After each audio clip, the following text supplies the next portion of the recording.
Nah, banyak bangsa kita yang mati, menderita oleh karena itu, saudaraku. Tetapi ketika kita merdeka, semua kita bisa tahu bedanya sebelum dan sesudah merdeka. Katakan amin.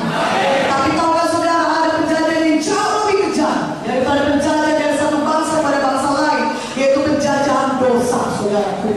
Mari kita lihat Yohanes 8:32-36. Biar semua yang kita pada malam hari ini pulang dari tempat ini, semua yang kita tidak ada lagi dijajah oleh dosa. Katakan amin. Yohanes 8:32-36. Saya bacakan kepada saudara. Saudara lihat Alkitab saudara. Mari kalau saudara bawa Alkitab kita bisa baca bersama-sama. Yang suka cita baca firman Tuhan, katakan amin. Yohanes 8:32-36. Kita baca sama-sama. 1, 2, 3. Dan kamu akan mengetahui kebenaran, dan kebenaran itu akan memerdekakan kamu. Jawab mereka, kami adalah keturunan Abraham dan tidak pernah menjadi hamba siapapun. Bagaimana kau dapat berkata kamu akan merdeka?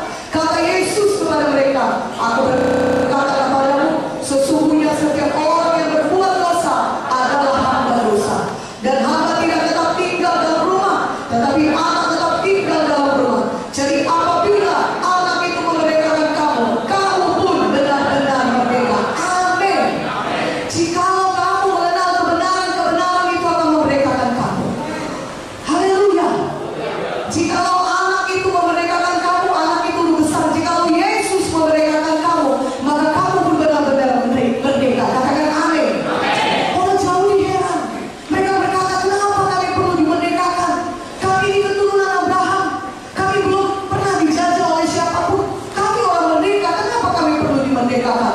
Yesus menjawab, barang siapa yang berbuat dosa adalah hamba dosa. Saudara, ada satu penjajahan yang jauh lebih mengerikan, yang membawa kesengsaraan di dunia ini, penderitaan dunia ini, yang membawa penyakit di dunia ini, dan akhirnya mati kekal selama di neraka. Apa namanya penjajahan itu? Penjajahan dosa, di mana dosa terus menjajah manusia,